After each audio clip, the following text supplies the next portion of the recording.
우리 말씀을 나누기 전에요. 우리 청년부에서 늘 하는 것처럼 우리 하이파이브 3명 이상 이렇게 했으면 좋겠습니다. 우리 성도님들과 함께 인사 나누도록 하겠습니다. 반갑습니다 하고 하이파이브 이렇게 3분 이상 하이파이브 하시기 바랍니다. 예. 예. 저는 매주 금요일마다 청년들과 함께 이렇게 성경 공부를 저희 집에서 하고 있습니다. 성경 공부를 하다 보면 참 재미있는 일도 많고요. 또 어떨 때는 또 난감한 질문이 막 튀어나올 때마다 제가 무슨 답변을 해야 될지 몰라서 이렇게 당황할 때도 있을 정도로 또 이렇게 답변하기 어려운 질문들을 할 때가 참 많이 있습니다. 그럼에도 불구하고 같이 또 이렇게 선한 답들을 찾아가고 또 하나님의 말씀 가운데서 하나님께서 원하시고 기뻐하시는 것이 무엇인지를 이렇게 발견해 나가는 그런 노력들을 계속해서 하고 있습니다. 어떨 때는 청년들이 많이 올 줄 알고 음식을 많이 준비하면 어떨 때는 또 조금 옵니다. 그 다음에 또 적게 올 줄 알고 또 적게 준비하면 또 이렇게 또 많이 오기도 하고요. 그래서 청년들은 이렇게 기대할 수 없는, 이렇게 예측할 수 없는 부분들이 이 청년들한테 있는 것 같습니다. 그래도 엎치락뒤치락 하면서 계속해서 말씀을 가지고 공부해 나가고 있고요. 또 서로 말씀을 통하여서 이렇게 청년들이 성장하는 걸 보면서 저도 많이 도전이 되고 또 앞으로도 우리 청년들이 하나님 앞에 순간순간 이렇게 헌신함을 통하여서 하나님 앞에 바로 세워지는 것들을 위해서 여러분들도 계속해서 기도해 주셨으면 고맙겠습니다. 제가 오늘 말씀을 나누는 것은요, 지난주에 저희가 청년들하고 같이 나눴던 본문의 말씀입니다. 성경 공부를 하면서 이제 서로 나누었던 내용들과 그리고 또 그것을 통해서 발견한 여러 가지들을 같이 이제 함께 여러분과 함께 나눠보고 싶어서 제가 말씀을 준비했습니다. 먼저 저희가 읽었던 본문의 말씀의 배경을 먼저 말씀을 해드리고 싶습니다. 노아가 살았던 당시의 배경인데요. 그 당시의 배경은 어떠했는지를 6장 1절에 말씀하고 있습니다. 뭐라고 기록하냐면 사람이 땅 위에 번성하다라고 번성하기 시작할 때라고 기록하고 있습니다. 그러니까 아담과 하와가 이제 자녀를 낳고 그 자녀가 또 자녀를 낳고 또 그 자녀가 또 후손을 낳음으로 말미암아서 그 땅 위에 사람들이 번성하였다라고 이제 기록하고 있는 것을 볼 수가 있습니다. 예. 그때에 그들에게서 딸들이 나고라고 말씀하고 있고요. 말씀하고 있는데요.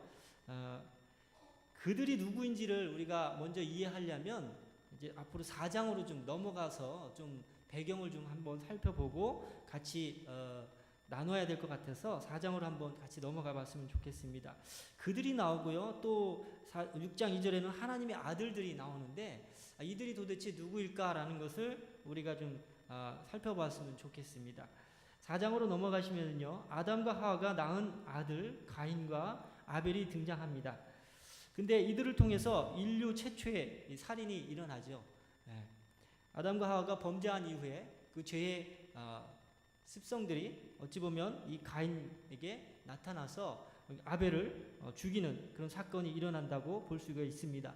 결국 살인자 가인은 아벨을 죽인 후에 땅에서 저주를 받고 유리하게 되는 그러한 그 벌을 받습니다.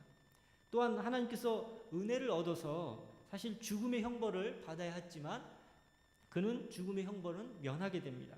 그리고 나서 에덴 동쪽 놋 땅에 거주하도록 이렇게 하나님께로부터 이제 명령을 받습니다. 4장에 보면 이제 그러한 말씀들이 쭉 나오는데요. 이 첫 번째 살인자의 가족들의 후손들이 이제 4장 16절부터 이렇게 쭉 기록하고 있습니다. 그러니까 가인이 낳은 후손들이 등장하고 있는 것을 볼 수가 있습니다. 근데 이 가인이 낳은 후손들을 보면 우리가 놀라운 것을 발견하게 되는데요. 그게 무엇이냐면 20절에 가보시면은요, 20절에 이렇게 기록하고 있습니다. 4장 20절인데요. 아단은 야발을 낳았으니 그는 장막에 거주하며 가축을 치는 자의 조상이 되었고, 그 다음에 21절에 보시면 그의 아우의 이름은 유발이니 그는 수금과 퉁소를 잡는 모든 자의 조상이 되었으며, 그 다음 22절에는요, 신라는 두발가인을 낳았으니 그는 구리와 새로 여러 가지 기구를 만드는 자요 라고 기록하는 것을 볼 수가 있습니다. 가인의 자손들을 통하여서요, 하나님께서 이렇게 즉 가인의 자손이 이제 번성하게 되었습니다. 번성하게 되었는데 그들이 번성한 그 모습들을 오늘 20절부터 22절까지 묘사하고 있는데, 이들이 번성한 모습들이 어떻게 보면 사실 고대 시대에도 원시의 문화가 아니라 이들에게도 어떤 발달된 문화가 있었다라는 것을 우리가 짐작할 수가 있습니다. 야발은 가축을 치는 자의 조상이 되었다라고 하면서 기록하는 걸 보면 목축업의 달인이었습니다. 그 다음에 유발은 수금과 퉁소를 잡는 모든 자의 조상이 되었다라고 하면서 어떻게 보면 엔터테인먼트의 그 연애의 달인이 된 것이죠. 그 다음 두발가인은 구리와 새로 여러 가지 기구를 만드는 자, 즉 과학자가 된 것이죠. 말하자면 과학자가 되는 그러한 모습들이 이들 가운데 나오는 것을 볼 수가 있습니다. 가인의 자손에게서 이런 문명이 나왔다라는 것을 우리가 좀 보면서 좀 몇 가지 좀 살펴봤으면 좋겠습니다. 즉 이 문명이라는 것, 문화, 그리고 엔터테인먼트, 과학이라는 것이 어찌 보면 지금 사단이 우리 세상 가운데서 그 죄의 도구로 사용하고 있는, 죄의 통로로 사용하고 있는 그런 분야가 아닌가라는 생각이 들게 되었습니다. 가인이 죄를 짓고 그의 후손들이 만들어낸 이러한 문명과 문화들이 어찌 보면 하나님께서는 그렇게 기뻐하는 그런 모습은 아니었다라고 저는 생각이 듭니다. 근데 그런 모습들이 지금 우리가 살고 있는 이 시대 가운데도 동일하게 나타나 있는 것을 볼 수 있고, 그런 문화를 통하여서 우리 믿는 자들에게 계속해서 유혹하고 있고, 또한 죄를 전하고 있는 것을 보면서 죄라는 것을 통하여서 이런 것들이 흘러나올 수도 있구나라는 것을 생각하게 되었습니다. 근데요, 저는 하와가 낳은 첫 번째 자녀와 즉 이 가인과 아벨, 그 다음에 그들이 아벨이 죽고 난 후에 하와가 낳은 자녀는 아주 큰 차이가 있다는 것을 오늘 4장을 통해서 우리가 알 수가 있습니다. 아까도 말씀드렸죠. 하나님의 아들과 그리고 세상의 사람의 딸들을 아까 말씀드렸는데 그들을 설명하기 위해서 꼭 필요한 부분이기 때문에 제가 설명해 드리는 것입니다. 4장의 1절 보시면요. 4장 1절에 보시면 아담과 하와가 동침하고 난 다음에 하와가 임신하여서 가인을 낳습니다.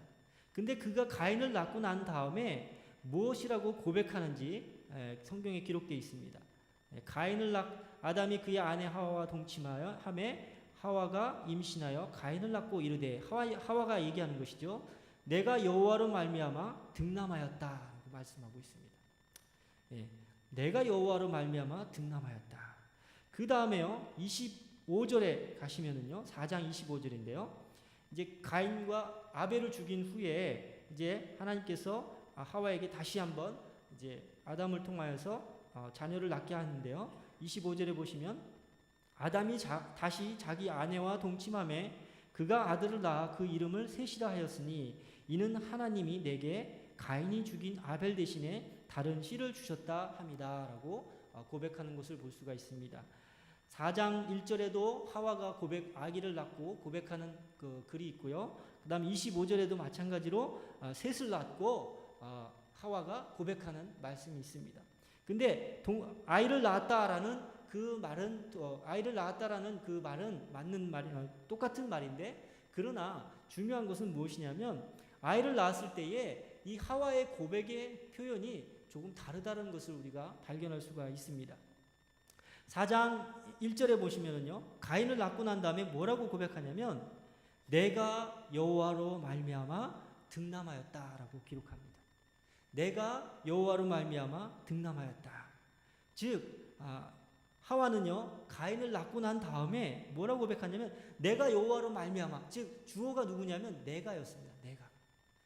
내가 여호와로 말미암아, 영어로는 아주 쉽게 표현하고 있는데요. With the help of the Lord 해가지고 내가 하나님의 도움으로 라고 하고 있어요. 즉 주체가 누구였냐면 나다라는 거예요.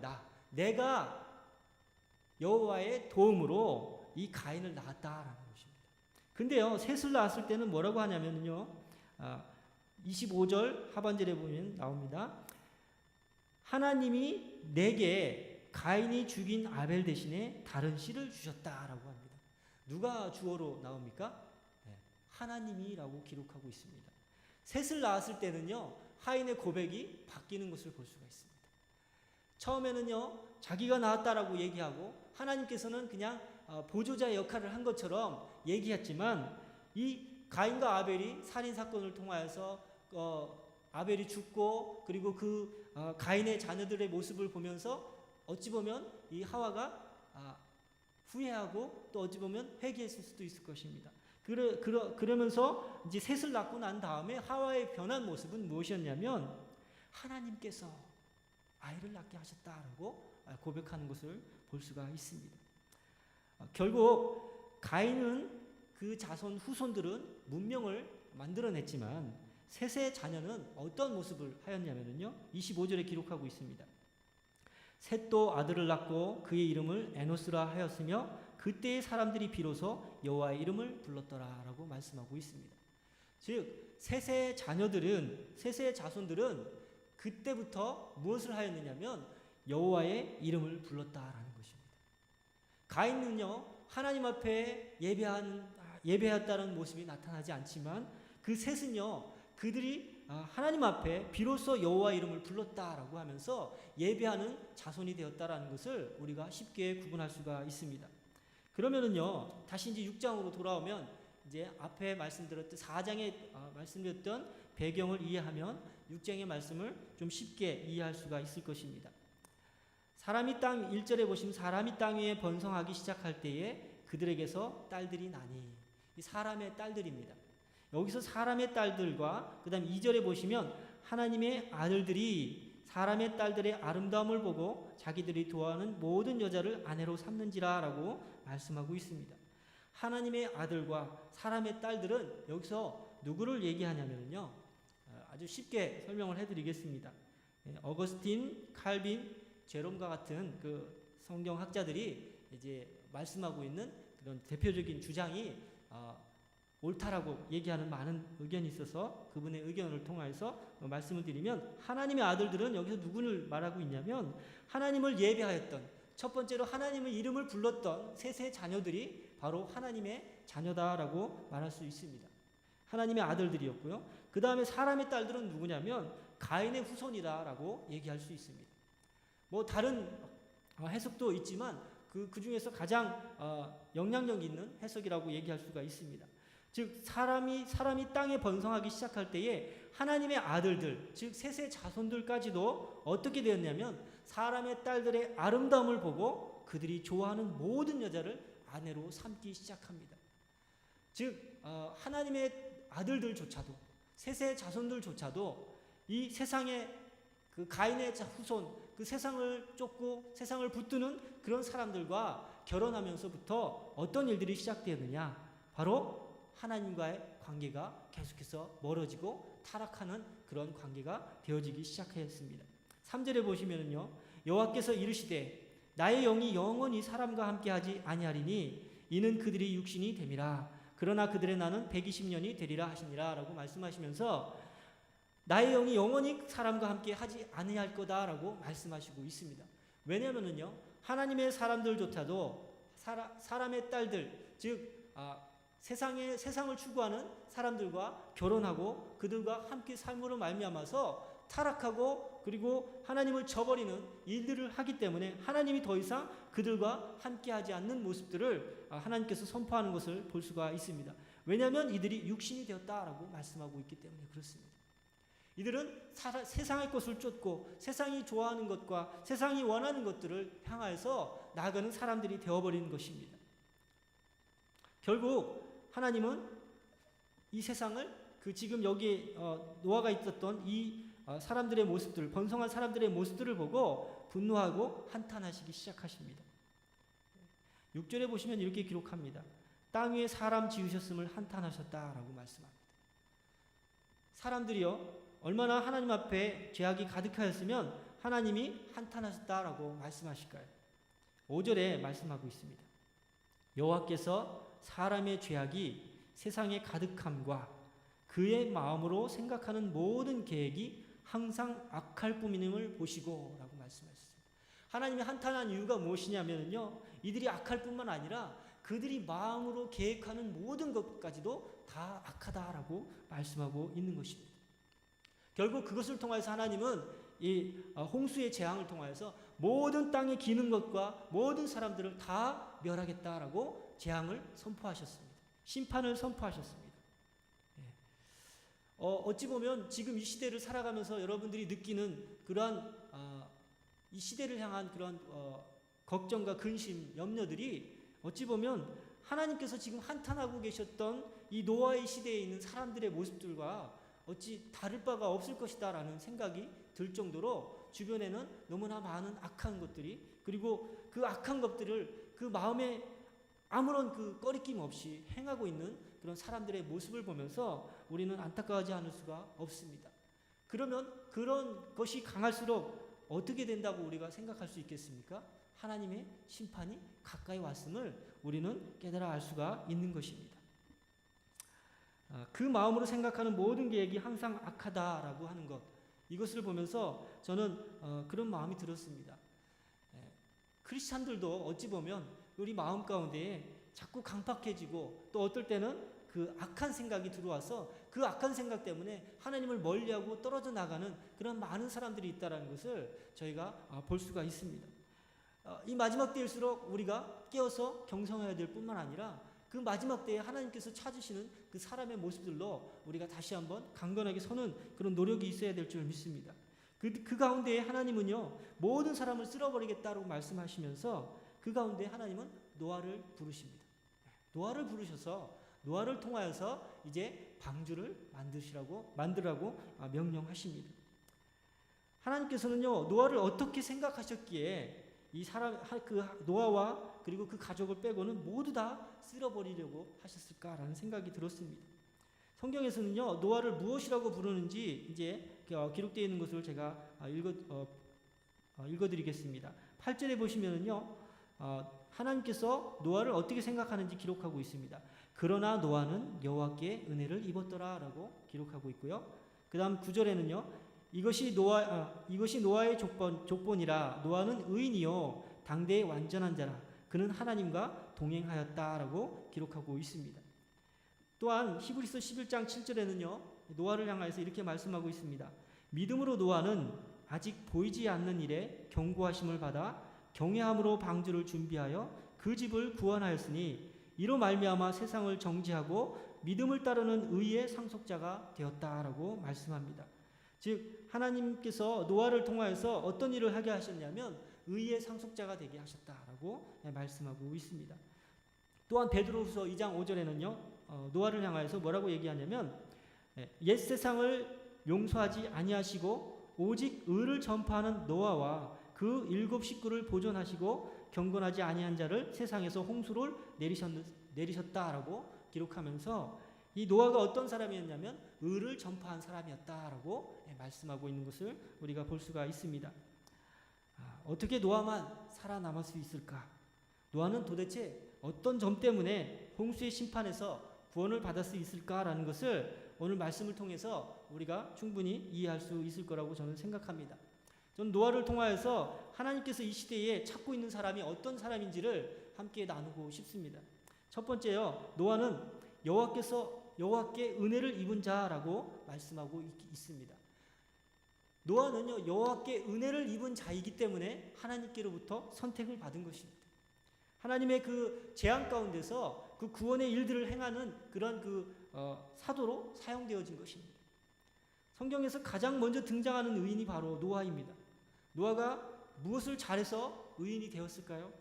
어떤 선한 일을 했길래 인류 최초의 의인이라는 소리를 들을 수 있었을까요? 방주를 지어서일까요? 4절에 보면은요, 당시 사람들의 모습들을 표현하는 말씀이 나와 있습니다. 4절에는 등장하는 사람들이 있는데요, 당시에 땅에는 네피림이 있었고 그 후에도 하나님의 아들들이 사람의 딸들에게로 들어와 자식을 낳았으니 그들은 용사라 고대의 명성이 있는 사람들이었더라라고 기록하는 것을 볼 수가 있습니다. 네피림, 그러면 거인이라고 생각하시면 아주 쉽겠습니다. 그리고 그들을 통하여서 나온 자들이 용사고 또 고대의 명성이 있는 사람들이다라고 말씀하고 있습니다. 사람들로부터 관심과 이목을 끄는 사람이 어찌 보면 이 마지막 시대 가운데 그 민족을 이끌 수 있는 그런 영웅이 될 수도 있지 않겠는가라는 생각을 해봤습니다. 즉 우리가 세상 사람들이 생각하기에 노아와 같은 사람이 아니라 오히려 당대의 용사나 고대의 명성이 있는 사람을 통하여서 그 일들을 행하지 않았을까라는 생각을 할 정도로 이 시대에는 아주 훌륭한 사람들이 많이 있었던 것 같습니다. 그러나 하나님은 그 사람들을 선택하지 않으셨습니다. 하나님은 노아를 선택하셨습니다. 노아의 입장에서는 이것을 무엇이라고 얘기해야 되냐면 바로 은혜라라고 얘기할 수밖에 없는 것입니다. 자격이 있어서 택함을 받은 것이 아니라 선행을 많이 해서가 아니라 배를 잘 만드는 기술자가 아니라 하나님께로부터 택함을 입었기 때문에 그가 믿음으로 노아의 방주를 만들게 되었던 것입니다. 에베소서 2장에는요, 2장 8절에는 너희가 그 은혜를 인하여 믿음으로 말미암아 구원을 얻었다라고 우리에게 말씀하고 있습니다. 지금 교회에 나와서 하나님의 말씀을 듣는 저와 여러분들은 어떤 모습입니까? 어떤 사람들입니까? 저도 마찬가지로 하나님께 은혜를 입은 자라고 저는 생각합니다. 마찬가지로 이 자리에 나와 있는 분들도 하나님의 은혜 때문에 하나님의 은혜를 입은 자이기 때문에 주님 앞에 나와서 예배하고 하나님을 찬양하는 것이라고 저는 생각합니다. 똑똑해서도 아니고요, 착한 일을 많이 해서도 아니고요, 기술이 좋아서도 아니라 그냥 하나님의 한량없는 은혜 때문에 하나님께서 하나님의 자녀 삼아주셨고 하나님의 의로운 자녀로 이끌어 주셨던 것을 우리는 기억할 수가 있습니다. 디도서의 3장 7절에는 이렇게 말씀합니다. 우리로 그의 은혜를 힘입어 의롭다 하심을 얻어 영생의 소망을 따라 상속자가 되려 하심이니라. 우리에게 은혜를 주어서 의롭다 함을 얻게 하셨다라고 말씀하고 있습니다. 우리는 은혜를 입어서 하나님께로부터 의로움을 받았을 뿐만 아니라 영생의 소망을 얻은 자가 된 것입니다. 노아가 그랬던 것처럼 바로 우리들도 하나님께서 그 구원의 일들 가운데 사용하시는 자다라는 것을 우리가 좀 기억했었으면 좋겠습니다. 두 번째는요, 노아는 의인이었다라고 기록하고 있는 것을 볼 수가 있습니다. 노아가 하나님의 심판 계획에 쓰임을 받을 수 있었던 것은 그가 의인이었기 때문에 그렇습니다. 이 말을 잘 이해하기 위해서 따라붙는 말씀들이 뒤에 있습니다. 따라붙는 말씀들이 있는데요. 한번 보시겠습니다. 9절에 보시면 노아는 의인이요 당대의 완전한 자라 그는 하나님과 동행하였으며 라고 기록하고 있습니다. 하나님은 의인과 악인을 구분하셨습니다. 그래서 심판 가운데 악인을 모두 다 멸하신다라고 말씀하셨습니다. 그리고 노아를 향해서 의인이라고 말씀하셨습니다. 그럼 의인은 어떤 것인지를 우리가 이해하려면요, 하나님께로부터 은혜를 받은 자가 의인이다라는 것과 또 한 가지는 어떤 것을 얘기할 수 있냐면 바로 뒷절에 얘기하고 있는 당대의 완전한 자 또한 하나님과 동행하는 자가 바로 의인이다라고 하는 것을 설명할 수가 있을 것입니다. 너희가 전에는 어둠이더니 이제는 주 안에서 빛이라 빛의 자녀들처럼 행하라라고 우리에게 말씀하고 있습니다. 우리가 얻은 신분뿐만 아니라 이제 세상과 구별되어서 온전한 그리스도인의 모습으로 살아가라고 우리에게 하나님께서 말씀하고 있는 말씀인 것입니다. 빛의 자녀로서의 삶을 사는 것이 하나님께서 원하시는 그런 의롭게 된 자들의 모습인 것입니다. 즉 의롭게 된 자들에게는 당연히 따라오는 삶의 모습이 어떤 것이냐, 그리고 당대의 완전한 자, 그리고 하나님과 함께 동행하는 삶의 모습이다라는 것입니다. 이 당대의 완전한 사람이라는 말은요, 영어로는 blameless, 즉 비난할 것이 없는 사람이다라는 것이에요. 노아가 진짜 비난할 것이 없는 사람일까요? 그가 사람들 가운데서 비난받을 만한 일과 행동을 하지 않았다라는 말씀은 아니라고 생각합니다. 사실 노아가 방주를 만드는 120년 동안 수많은 비난을 사람들로부터, 주변 사람들로부터 받았을 거라고 저는 생각합니다. 조롱과 멸시와 무시 뿐만 아니라 노아를 방주를 짓는 데 있어서 필요한 것들을 공급하거나 이런 부분에 있어서 방해하는 사람들도 있었을 거라고 저는 생각합니다. 심지어는요, 미친 사람이라고 얘기하는 사람도 있을 것이고요, 맑은 하늘에 배라는 것을 만들고 있다니라고 욕하는 사람들도 있을 것입니다. 이제는 혼자도 모자라서 자식들까지, 심지어는 며느리까지 동원하여서 그런 일들을 하고 있는 사람이다라고 하면서 손가락질을 했을 것입니다. 아직도 배를 만들고 있어. 만들기 시작한 지 벌써 110년이나 지났어. 아직도 만들고 있네 라고 조롱을 할 수도 있었을 것입니다. 하나님은요, 노아에게 방주를 만들라고 하셨는데 재료는 잣나무로 만들고 길이는 120m, 높이는 12m, 폭은 20m 3층으로 만들어서 거기에 창을 내고 안팎으로 역청을 바르라고 말씀하셨습니다. 이 방주의 크기가 얼마나 크냐면요, 쉽게 말하면 미식축구장만한 크기다라고 얘기하면 되겠습니다. 이것을 120년 동안 이 노아는 만들었습니다. 이것을 보고요, 사람들은 미친 사람이라고 했을 것입니다. 그러나 노아는 사람들의 비난과 상관없이 미련해 보이지만 하나님께서 말씀하신 것을 끝까지 인내하고 지켰기 때문에 완전한 사람이라는 소리를 들을 수 있었던 것입니다. 노아는 사람과 하나님 앞에서 흠잡을 것이 없는 사람이었습니다. 빌립보서 2장 15절부터 16절에 이렇게 말씀합니다. 이는 너희가 흠이 없고 순전하여 어그러지고 거스르는 세대 가운데서 하나님의 흠없는 자녀로 세상에서 그들 가운데 빛들로 나타내며 생명의 말씀을 밝혀 나의 다름질이 헛되지 아니하고 수고도 헛되지 아니하므로 그리스도의 날에 내가 자랑할 것이 있게 하려 함이라 라고 말씀하면서 하나님의 자녀들, 하나님께로부터 거듭난 사람들을 향하여서 뭐라고 당부하냐면 흠이 없고 순전할 것을 요구하고 있습니다.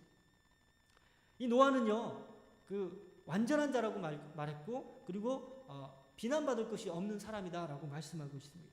그것은 무엇이냐면 흠이 없고 순전하여서 이 세대 가운데 그 하나님 앞에 흠 없는 자녀로 세상 가운데서 살고 있었던 모습이었다라는 것을 우리가 알 수가 있습니다. 노아를 더욱 의인으로 빛나게 했던 것은요, 그가 끝까지 하나님 앞에 흠 없이 순전함으로 믿음을 지켰기 때문이라고 저는 생각합니다. 저와 여러분에게 사람들로부터 예수 그리스도를 믿는다고 비난과 조롱을 받고 있지는 않습니까? 아니, 교회에 나가는 사람이 왜 그 모양이냐라고 하면서 욕하는 사람은 있지 않습니까? 노아처럼 하나님 앞에서 흠없고 순전함으로 묵묵히 하나님께서 주신 약속의 말씀을 붙들고 인내하며 나아갈 때에 하나님께서 그 사람을 의인이라고 말씀하시며 뿐만 아니라 그 사람을 통하여서 하나님의 놀라운 일들을 행하신다라는 믿음을 가지시기 바라겠습니다. 노아는요, 하나님과 동행했다고 기록하고 있습니다. 하나님께서 선택한 의인의 모습을 너무나 잘 설명해주고 있습니다. 그는 하나님과 함께하는 삶을 살았습니다. 노아와 가족을 빼고는 모든 사람이 의인이 아니었다라고 말씀하고 있습니다. 즉 모두가 심판을 받았다라고 볼 수가 있습니다. 요즘 한국교회에서 중고등부는 사람이 없다고 합니다. 더군다나 시험 기간만 되면 교회에 나가지 않는다라고 합니다. 믿음이 좋은 부모님조차도 교회에 갈 수 없도록 막는다고 합니다. 학원에 가야 되니까, 공부해야 되니까 아이들을 교회에 보내지 않습니다. 뿐만 아니라 장사를 해도 탈세를 하지 않으면 망한다라는 얘기가 있듯이 무엇은 사업을 하기 위해서는 이중정보를 만들지 않으면 안 되는 그런 사회를 살고 있습니다. 어떻게든 세금을 조금 내고 환급은 많이 받고 싶은 것이 우리의 모습입니다. 모든 사람들이 세상의 즐거움과 하나님의 섬김을 같이 하고 싶어 합니다. 하나님을 섬기든 아니면 세상을 섬기든 둘 중에 하나이지만 그게 아니라 세상과 하나님을 같이 섬기고 싶어 합니다. 이제는 아니라고 하는 것보다요, 다르다라고 말하는 것, 이것이 옳은 사람이 되어버렸습니다. 옳으면 옳다, 그러면 그르다라고 말하는 사람들을 오히려 비난합니다. 그냥 다른 것뿐이다, 다른 것을 인정해 주는 것이 옳은 것이다 라고 하는 것이 지금 이 시대를 살아가고 있는 우리의 모습인 것입니다. 이런 세상에서 의인으로 산다는 것은 정말 외롭고 힘든 삶이라고 할 수가 있습니다. 그런데 중요한 것은요, 다른 사람들과 같이 대충 살아가는 것이 아니라 노아처럼 하나님과 동행하는 삶을 살아야 한다는 것입니다. 하나님과 동행한다는 건 무엇입니까? 하나님이 옆에 계시다라는 것이에요. 하나님이 나를 지켜보고 계시다라는 것이에요. 하나님께서 나와 함께 말씀하고 있고 나와 함께 대화하고 있는 것입니다. 그 하나님이 나를 보고 계시는데 내가 의롭지 않은 삶을 산다면 그것은 바른 삶이라고 얘기할 수 있겠습니까? 하나님이 나를 보고 계시고 하나님이 나와 함께 하시는데 내가 거기서 도둑질한다면 그건 바른 삶일까요? 그건 옳지 않은 삶의 모습이라고 저는 생각합니다. 지금도 나를 보고 계시고 내 안에 역사하고 계시는 성령님을 순간순간 우리는 의식하며 살아가야 하는 것입니다. 이것이 바로 하나님과 동행하는 삶이라고 얘기할 수 있습니다. 신앙을 지키고 또한 양심을 지키는 것이 힘들지만 하나님 앞에서 부끄러움 없이 살아가고 또한 하나님을 언제나 의식하고 살아가는 것이 바로 우리가 지켜야 할 바른 신앙의 모습이라고 생각합니다. 저는 여기 계신 분들이 마지막 시대를 살아가면서 노아처럼 준비된 사람들이 되기를 원합니다. 우리 자녀들도 당대에 완전하며 하나님과 동행하며 거룩한 의를 누리며 살아가는 자들이 되었으면 좋겠습니다. 세상이 좋아하는 것, 세상이 바라고 기대하는 것, 그것을 위해서 우리가 노력하는 것이 아니라 하나님이 원하시고 하나님이 바라는 것을 위해서 우리 자녀들을 가리키고 그들을 인도할 수 있는 우리의 믿음의 사람들이 되어야 될 줄 믿습니다. 셋의 자녀들도요, 하나님께 예배를 했던 사람들이었습니다. 그러나 하나님의 아들들이 사람의 딸들과 결혼함으로 말미암아서 어떻게 되었습니까? 타락하고 말아버렸습니다. 하나님께서 구별된 자로 세우신 것은 이 땅 가운데서 하나님께서 주신 그 책임과 의미가 있다는 것을 우리가 기억해야 될 줄 믿습니다.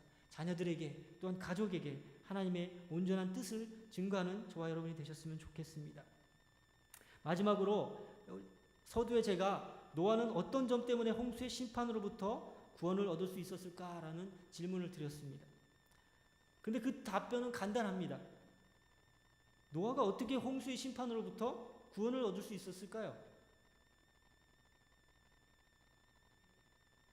네? 방주를 만들었습니다. 네. 쉽죠? 네. 방주를 준비했기 때문에 그렇습니다. 노아는 홍수의 재앙으로부터, 홍수의 심판으로부터 120년 동안 방주를 만들었기 때문에 그는 구원을 받을 수 있었습니다. 글로리아 제이 에반스라는 사람이 담이라는 글을 썼습니다. 담, 벽이라는 글을 썼는데요. 아마 읽어보신 분들도 계실 것입니다. 이 책은요, 한 여인이 자신을 둘러싼 모든 것과 담을 쌓는 이야기로부터 이 책이 시작됩니다. 이 여인은요, 사람들이 자신에게 와서 나무라고 비난할까봐 이 담을 쌓기 시작합니다. 조그만 벽돌로 시작해서 담을 쌓기 시작합니다. 이 여인은 그 담이 자신을 다른 사람들로부터의 그 비난과 그리고 조롱으로부터 지켜줄 것이라고 생각해서 보호막이라고 생각합니다. 그래서 점점 높게 쌓아갑니다. 그래서 처음에는 싫은 사람을 만나지 않아도 되어서 이 담이 오히려 더 좋고 편안했습니다. 점점 담이 높아지니까 만족감도 느끼고 그 담을 이제 데코하기까지 했습니다. 아름답게 꾸미기까지 했습니다. 결국 이 담은 마지막 햇볕까지 가리는 그러한 담이 되어버렸습니다. 결국 그 안에 갇혀서 이 여인은 외로워하기 시작합니다. 이 외로워하던 여인은 어느 날 누군가로부터 던져진 꽃을 봤습니다. 그리고 그 꽃을 통하여서 자신이 얼마나 어리석고 추한 그 담의 모습, 담을 갖고 있었는지를 발견하게 됩니다. 그리고 자신이 쌓아 올린 돌들을 하나씩 깨트려 버리기 시작합니다. 그 담이 내가 잘못 쌓아 올렸던 그런 그 모순덩어리라는 것을 발견하게 된 것입니다. 담을 다 허물 때쯤 그녀는 다른 사람들을 보기 시작합니다. 근데 다른 사람들도 마찬가지로 담을 쌓고 있었습니다. 그 여인은 그것을 보고 그 사람들에게 가서 말합니다. 그 담을 쌓는 것을 그만두십시오라고 얘기합니다. 그리고 그들에게 다가가서 이 꽃을 건네주는 일들을 하기 시작합니다. 이게 이 담이라는 그 작은 책자의 내용입니다. 아마 읽어보셔도 금방 읽으실 것이라고 저는 생각합니다. 근데 이 이야기에서처럼 우리는 잘 몰랐지만 우리 나름대로의 어떤 그 보호막을 쌓기 위해서 그 담들을 쌓기 시작합니다. 그러나 그 담들이 결국에는 사람과 나 사이에 모든 것들을 막아버리는 그런 것이 되어버렸고 뿐만 아니라 나 혼자밖에 남지 않는 그런 외로운 그 가운데 처할 수밖에 없는 상황으로 만드는 것이 되어버렸습니다. 이 이야기는요, 어찌 보면 우리 죄인된 우리의 모습들을 설명하는 그 예화로 설명하는 것이라고 보시면 아주 쉬울 것 같습니다. 재현되었던 우리의 부끄러운 모습들을 숨기기 위해서 우리가 자꾸 쌓아놨던 담들을 이제 예수님께서 오셔서 그걸 허무시고 복음을 주셔서 그 복음으로 말미암아 이 우리가 자유케 되어지는 그러한 것들을 묘사한 것이라고 볼 수가 있습니다. 하나님은요, 우리에게 그 구원의 기쁜 복음을 주셨습니다. 그 복음을 통하여서 우리가 마지막 때에 구원에 이르기를 하나님께서는 원하십니다. 이 복음이 바로 구원의 방주와 같은 것입니다. 이 복음이 있을 때에 우리는 이 땅 가운데서 자유할 수 있고 마지막 심판의 때 가운데에서 우리는 천국에 갈 수 있는 은혜와 축복을 누리게 됩니다. 이 놀라운 천국 복음을 우리만 들어서야 되겠습니까? 이 여인이 그 담을 허물고 난 다음에 담을 쌓고 있는 사람들을 향하여서 담을 쌓지 말고 이 꽃을 받으십시오라고 얘기했던 것처럼 우리가 받은 그 하나님의 놀랍고 크신 그 복음의 은혜와 축복들을 나누는 일들이 우리에게 있어야 될 줄 믿습니다. 우리가 해야 될 일은 값없이 받은 은혜, 구원의 은혜를 다시 믿지 않는 영혼들을 향하여서 전하는 것이라고 저는 생각합니다. 마태복음 24장 14절에는요. 이 천국 복음이 모든 민족에게 증언되기 위하여 온 세상에 전파되리니 그제야 끝이 오리라 라고 말씀하고 있습니다. 천국 복음이 온 세상 가운데 전파될 때에 마지막 때가 온다라고 예수님께서 말씀하셨습니다. 또한 마가복음 16장 15절에는요. 또 이르시되 너희는 온 천하에 다니며 만민에게 복음을 전파하라라고 말씀하셨습니다. 마지막 때에 우리가 할 수 있는 방주의 모습은 무엇입니까? 바로 복음을 증거하는 것입니다. 믿지 않는 영혼들을 향하여서 그들이 구원의 방주 가운데로 들어올 수 있도록 우리가 복음을 증거하는 것입니다. 그 복음을 통하여서 그들이 죽게 돌아올 때에 하나님은 우리를 노아처럼 의로운 자다 뿐만 아니라 그리고 완전한 자다, 그리고 하나님과 동행하는 자다라고 하시는 그런 은혜들을 허락해 주실 것입니다. 오늘도 저와 여러분 가운데에서 바로 노아처럼 그리고 또 마지막 시대 가운데 하나님께서 부르신 사명자로서 온전한 삶을 살아가며 하나님께 영광 돌리는 저와 여러분 되시기를 바라겠습니다. 기도하겠습니다.